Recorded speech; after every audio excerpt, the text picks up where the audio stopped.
একি আনাজ পাতি কিছুই তো নেই, আমি রান্না করব কি করে? কি গো শুনছো? এই কি গো তখন থেকে পড়ে পড়ে ঘুমোচ্ছ? তাড়াতাড়ি ওঠো গো। হ্যাঁ, কে কে? আরে আমি গো আমি তোমার অভাগিনী স্ত্রী। বাড়িতে যে রান্না করার জন্য একটাও আনাজপাতি নেই সে খেয়াল তোমার আছে? এই মরেছে, যে কটা টাকা পয়সা ছিল সবই তো কালকে বটা ঘটাকে বকশিস দিয়েছি। এখন কি হবে? শোনো, এমনিতেই মাসের শেষ, তার ওপর গোপালের জ্বালায় উপরি রোজগার সব বন্ধ হয়ে গেছে।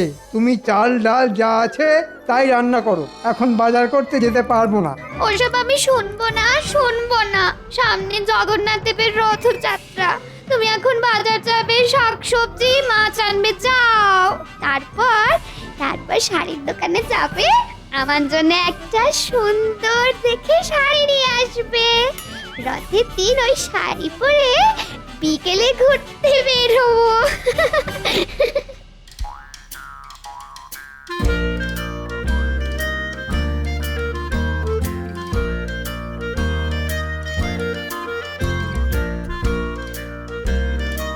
কি মহারাজ, রোজ তো আমাকে দেরি করে আসার জন্য গান বন্ধ করে।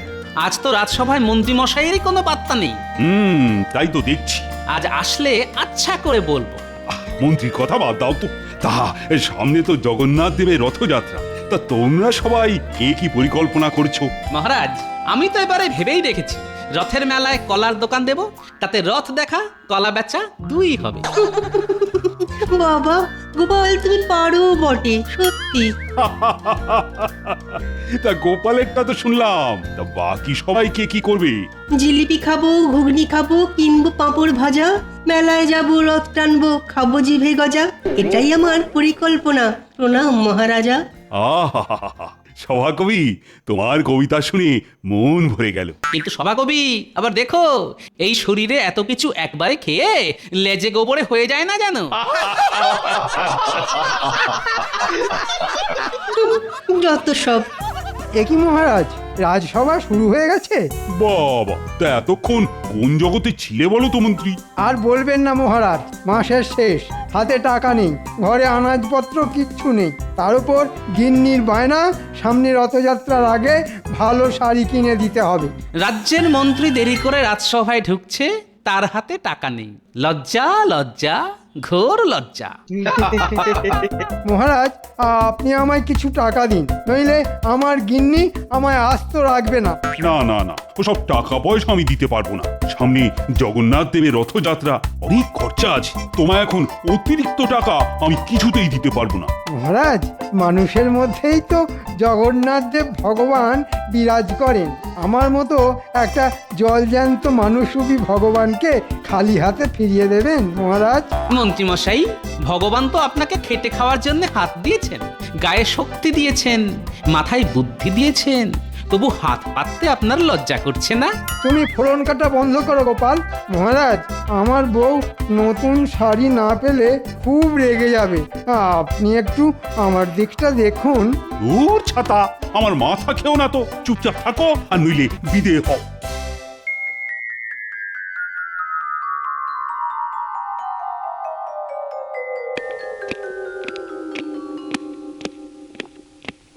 কি গো, হাত খালি কেন? বাজার কোথায়? বাজার কিভাবে আনবো গিন্নি? টাকাই তো নেই। মহারাজের কাছে কত করে চাইলাম, ভাবলাম মহারাজ কিছু টাকা পয়সা দেবেন, কিন্তু বেটা গোপাল এমন ফোড়ন কাটলো, আমার কোনো কথাই মহারাজ কানে নিলেন না।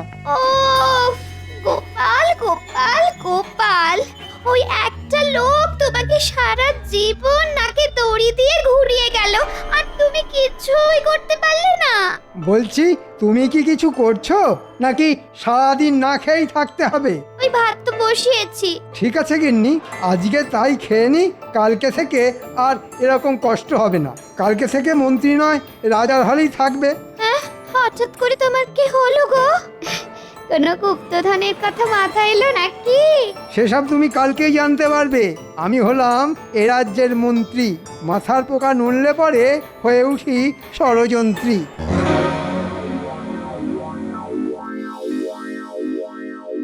দাদু, অনেকদিন তোমার কাছে গল্প শুনিনি, আজকে আমরা তোমার কাছে গল্প শুনবো। হ্যাঁ দাদু, গল্প শুনবো গল্প শুনবো। আচ্ছা ঠিক আছে ঠিক আছে, বল কি গল্প শুনবি বল।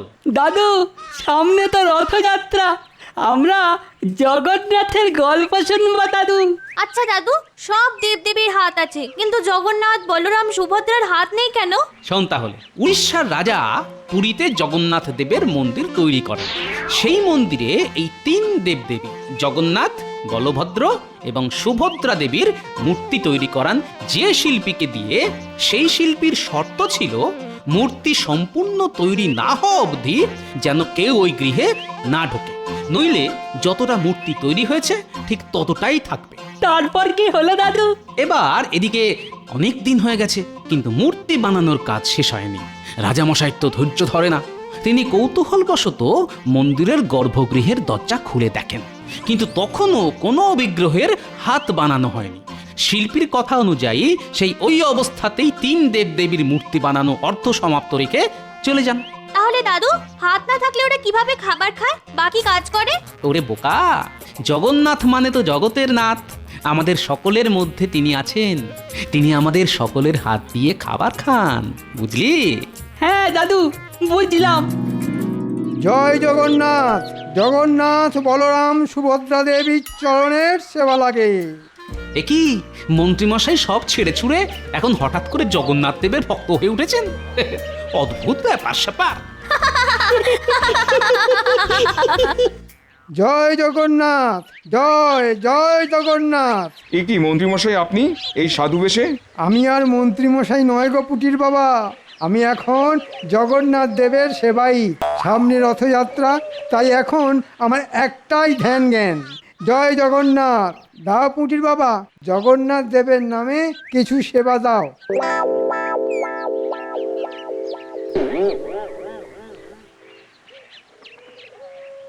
এ কি পুঁটির মা, শুধু এইটুকু?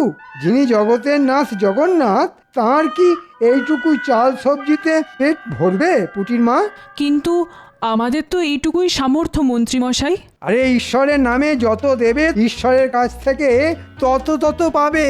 আমাদের তো আর দেওয়ার মতো কিছুই নেই মন্ত্রীমশাই। চাষাবাদে কোনো রকমের দিন চলে, থাকার মধ্যে আমার ওই 1.5 বিঘা জমি, ব্যাস। আরে পুঁটির বাবা, ওটাই দিয়ে দাও।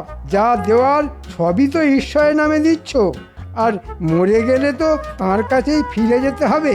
এই সুযোগ, রথযাত্রার আগে ঈশ্বরকে যত দেবে, রথযাত্রার পরে ঈশ্বরের কাছ থেকে তার দ্বিগুণ পাবে। আচ্ছা ঠিক আছে, তাহলে আমি আমার ওই 1.5 বিঘা জমি জগন্নাথের নামে দিয়ে দিলাম। আমি সব ঈশ্বরের নামে দিয়ে দিলাম, কিন্তু রথযাত্রার পরের দ্বিগুণ জমি পাবো তো? পাবে না মানে?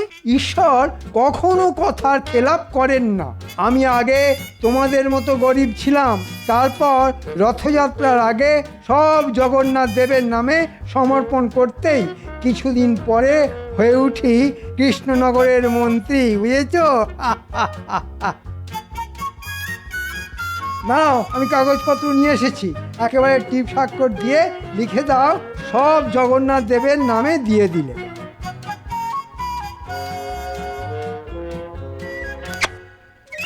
জয় জগন্নাথ দেবে জয়, জয় জয় জগন্নাথ। বাবা, তোমরা তো জানো না, এইভাবে ঈশ্বরের নাম ভাঙিয়ে রাজ্যবাসীর সব জমি জমা কেড়ে নেব, তারপর আমায় আর দেখে কে? মহারাজও কিচ্ছু করতে পারবেন না, সব একেবারে লিখিত পরিত করে নিচ্ছি।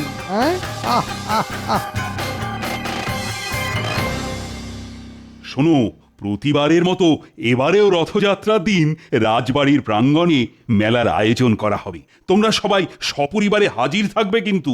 মহারাজ, একটা বিষয়ে খেয়াল করেছেন, মন্ত্রীমশাই আজকেও এখনো রাজসভায় আসেননি। কিন্তু ওই কালকে তো সন্ধ্যাবেলায় মন্ত্রীমশাইকে দেখলাম ওই গেরুয়া পরে রাস্তায় রাস্তায় ঘুরঘুর করছে। আবার এটাও দেখুন, নতুন এক রকমের ভিক।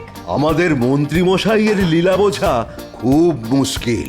মুশকিল আসান করার জন্যে আমি তো আছি নাকি হ্যাঁ আপনারা অত চিন্তা করবেন না।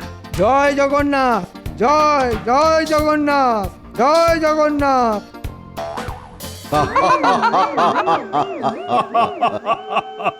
কি মন্ত্রী, তুমি একই বেশে এসেছো? সামনে জগন্নাথ দেবের রথযাত্রা, আমি ওনার সেবাই। আমাকে নিয়ে পরিহাস করবেন না মহারাজ। দুদিনের যোগী ভাতেরে বলে অন্ন, মন্ত্রীমশাইয়ের ভেক দেখে রাজসভা আজ ধন্য। মুখ সামলে কথা বলো গোপাল। মহারাজ, আপনাকে শুধু একটা কথা বলতেলাম, আমি রথযাত্রা অবধি রাজসভায় আসতে পারবো না। বুঝতেই পারছেন, এই জগন্নাথ দেবের সেবায় ব্যস্ত থাকবো। হ্যাঁ,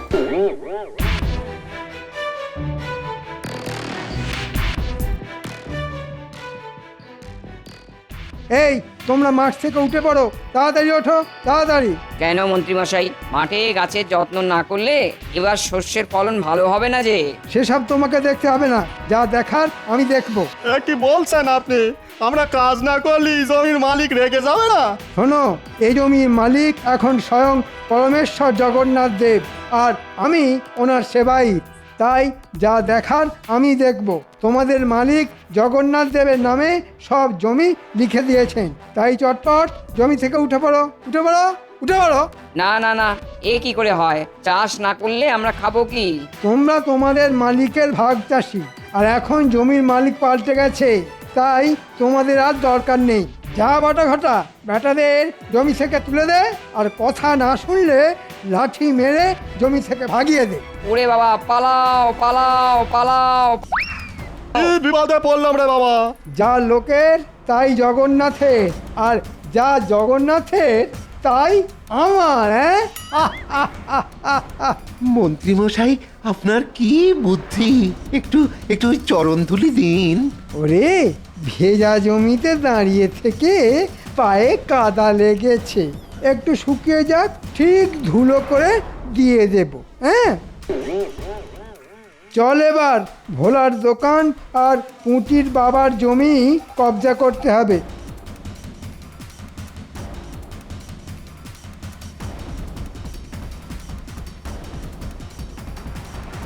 ও গোপাল দাদা, গোপাল দাদা, বাড়িতে আছো? আমাদের সর্বনাশ হয়ে গেছে গোপাল দাদা। বলি এই ভর দুপুরে কি সর্বনাশ হয়েছে গো পুঁটির বাবা? শুধু আমার নয়, আমার মতন অনেক চাষি মুদি অনেকেরই সর্বনাশ হয়ে গেছে গো। গোপাল, ওই মন্ত্রী মশাই জগন্নাথ দেবের সেবার নাম করে আমাদের সর্বস্ব নিয়ে গেছে, শুধু ওই থাকার জায়গাটুকুই পড়ে আছে। হ্যাঁ, সে কি, কিভাবে? আর বলো না গোপাল দাদা, কালকে বিকেলে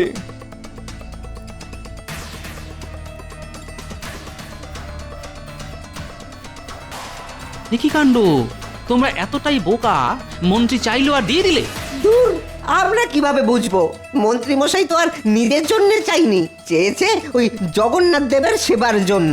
আর এখন নিজেই আমার দোকান, ওই পুটির বাবার জমি, আরো অনেকের জমি ওই লাঠিয়ালদের দিয়ে দখল করে রেখেছে। ঠিক আছে, ঠিক আছে, কালকে সকালে রাজসভায় তোমরা এসো, আমি দেখছি কি ব্যবস্থা নেওয়া যায়। আচ্ছা গোপাল দাদা, তোমার এইটুকু আশ্বাসই যথেষ্ট। আমরা কালকে তাহলে রাজসভাতেই আসবো।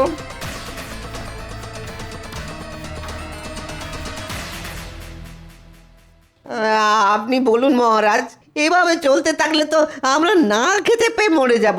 তোমরা তো দেখছি হদ্দবোকা। মন্ত্রী যে সব সময় ষড়যন্ত্র করতে থাকে সেটাও বোঝো না।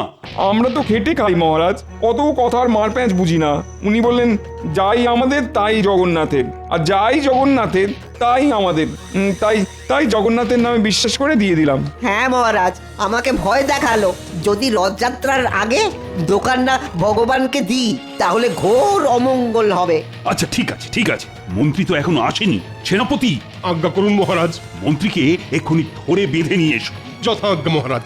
ধরে বেঁধে আনতে হবে না মহারাজ, আমি নিজেই পায়ে হেঁটে চলে এসেছি।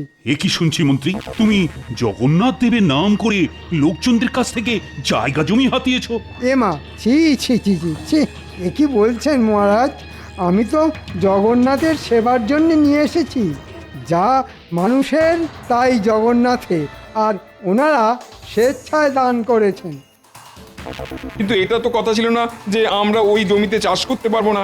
এটাও কথা ছিল না যে আমি দোকানে বসতে পারবো না। কে বলেছে মহারাজ? আমি চুক্তিপত্র সঙ্গে করেই নিয়ে এসেছি। ওখানে ছোট ছোট করে সব লেখা আছে। ওনারা পড়ে দেখেননি, সেটা ওনাদের ভুল। জয় জগন্নাথ। হে ঈশ্বর, তুমি দেখো। মন্ত্রী মশাইয়ের গাঁটে গাঁটে কি বুদ্ধি! মহারাজ আপনি মন্ত্রীকে আচ্ছা সে ধোলাই দিন, সব জমি ওদের ফেরত দিয়ে দেবে। হ্যাঁ, হুম, বললেই হলো। ফেরত নিতে হলে জগন্নাথ দেবের কাছ থেকে নিতে হবে। আমি তো ওনার সেবক মাত্র। হ্যাঁ, সেটাই তো মুশকিল। মন্ত্রী তো আর নিজের নামে চাইনি যে চাপ দিয়ে ফেরত নেব, কিন্তু ভগবানের কাছ থেকে কিভাবে ফেরত চাইবো? আমি আসি মহারাজ, সামনে রথ, আমার অনেক কাজ আছে। জয় জগন্নাথ, জয় জগন্নাথ।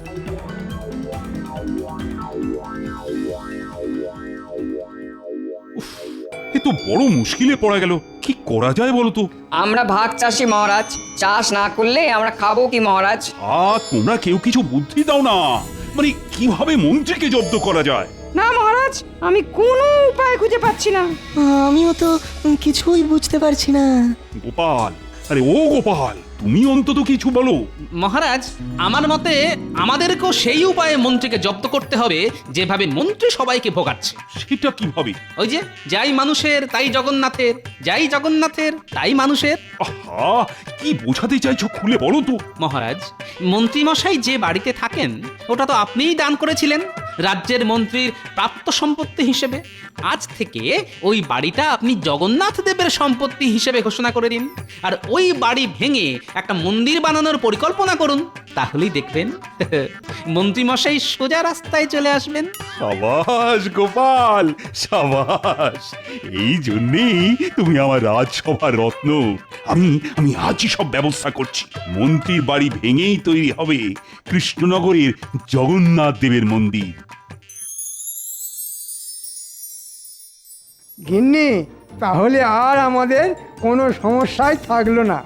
জগন্নাথ দেবের নামে যা জমি হাতিয়েছি তাতে চাষ করলে আমাদের হেসে খেলে সংসার চলে যাবে। রথের মেলার দিন আমার কিন্তু নতুন শাড়ি চাই, মনে আছে তো? মনে আছে গিন্নি, সব মনে আছে।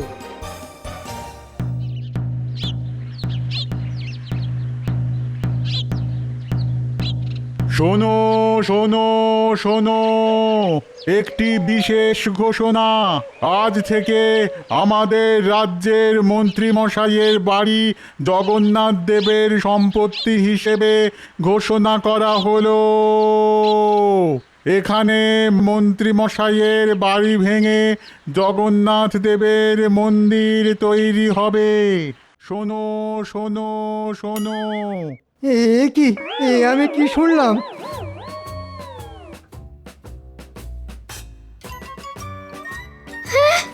আমাদের বাড়ি ভেঙে মন্দির হবে? তাহলে আমরা যাব কোথায়? কেন?